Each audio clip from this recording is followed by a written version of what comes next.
శివపురాణం పేరు వాయు పురాణమే శివపురాణము. వాయువు అంటే మనకు శ్వాస. డబ్బు లేకుండా బతకగలుగుతామా? బతకొచ్చు. వ్యాపారం లేకుండా బతకొచ్చు. సంసారం లేకుండా బతకొచ్చు. కామ క్రోధ మోహ మద మోక్ష వాత్సల్యములు లేకుండా బతకొచ్చు. నీరు లేకుండా కూడా ఒక్కో 2 రోజులు బతికే వాళ్ళు ఉంటారు. కానీ వాయువు లేకుండా, శ్వాస లేకుండా బతుకుతారా? శ్వాస లేకుండా మనం బతకలేము. పురాణాలన్నిటికీ శ్వాస ఏంటి? శివపురాణం. అన్ని పురాణాలకు శ్వాస శివపురాణము. వాయు పురాణము అన్ని పురాణాలకు శ్వాస లాంటిది. మనం యోగా చేస్తాం. యోగాలో మీకు అన్ని ఆసనాలు కూడా దేంతో ముడిపడి ఉంటాయి? శ్వాసతో ముడిపడి ఉంటాయి. యోగాలో అన్ని ఆసనాలు కూడా. యోగాభ్యాసము పూరక రేచక కుంభక అన్ని ఆసనాలు కూడా శ్వాసతోనే ముడిపడి ఉంటాయి. కాబట్టి శివపురాణము, శివుడు వాయు పురాణంతో సమానమైన వాయువు. రకరకాల పశు హత్యలు చేసి అమ్ముతూ ఉంటారు. ఆ మార్కెట్ ముందు నుండి మనం నడుచుకుంటూ వెళ్తే మనకి ఎలాంటి వాసన వస్తుంది? ఒకలాంటి దుర్గంధం వాసన వస్తుంది. ఆ వాసనకు ముందు వెళ్ళిన తర్వాత మనం ఎప్పుడైతే వాసనను తొలగించుకొని ముందుకెళ్తామో అప్పుడు మంచి వాయువు మన జీవితంలోకి వస్తుంది. మంచి వాయువు మన జీవితంలోకి వచ్చినప్పుడు మంచి శ్వాస మనము తీసుకోగలుగుతాం. అప్పటి వరకు ఆ దుర్గంధాన్ని భరించాలి. మనిషి జన్మ కూడా అలాంటిదే. ఎప్పటి వరకైతే మీకు శివపురాణంలోని మంచి వాయువు మీ జీవితంలోకి రాదో అప్పటి వరకు సంసారం అనే దుర్గంధాన్ని మీరు భరిస్తూనే ఉంటారు. ఆ సంసారం అనే దుర్గంధం నుండి మీకు విముక్తి కావాలంటే శివపురాణం అనే మంచి వాయువు, మంచి వాసన మీకు కావాలి. మంచి వాయువు, మంచి వాసన మనకు కావాలంటే అది శివపురాణంతోటే అది ప్రారంభం అవుతుంది. కలియుగం ఎలాగైతే ముందుకు వెళ్తూ ఉంటుందో మిగతా పురాణాలన్నింటికన్నా ముందుకి శివపురాణం వస్తూ ఉంటుంది. జనాలు ఎక్కువ శివపురాణం తిక్కు తమ మొప్పు చూపుతూ ఉంటారు. అది శివపురాణం యొక్క గొప్పతనము. కానీ సంసారం అనే బాధ్యత నుండి ముందుకెళ్ళి మనం శివపురాణం వింటేనే మనకు అది లాభం ఉంటుంది.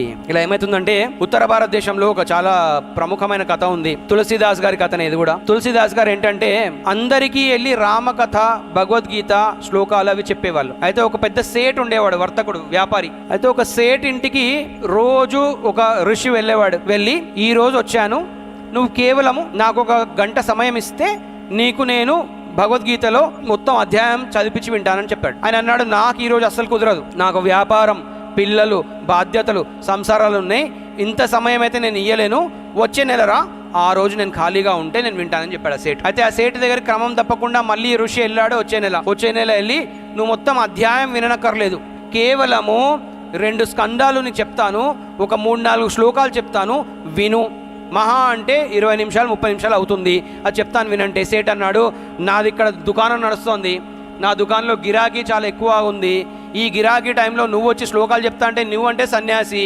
నీకు ఏమీ లేదు, నువ్వు ఏదో బతికేస్తావు 4 చోట్ల భిక్ష అడుక్కొని, నా పరిస్థితి ఏంటి?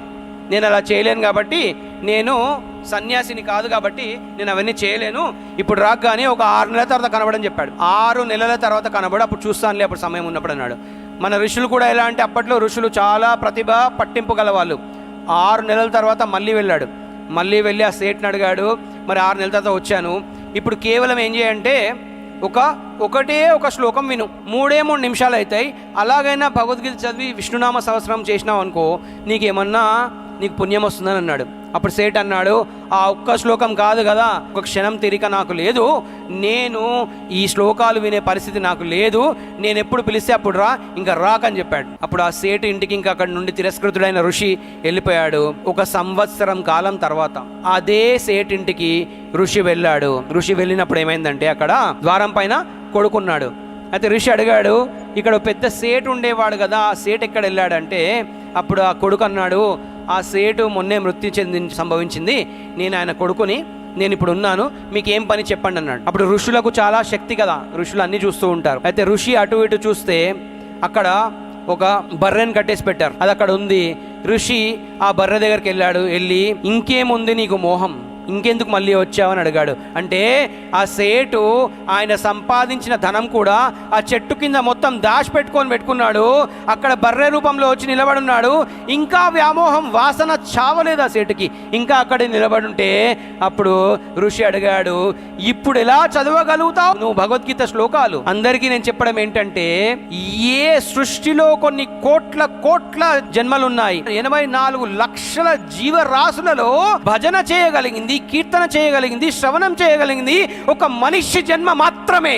ఈ జన్మ లభించినప్పుడు మనిషి జన్మ యొక్క మూల లక్ష్యము ఈశ్వర సాధన మాత్రమే. అది కాకుండా ధనార్జన చేసిన, సంసార సుఖాలలో మునిగిన, కామ క్రోధ మద మోహ వాత్సల్యములో మునిగిపోయిన దానికి ఎలాంటి అర్థము ఉండదు.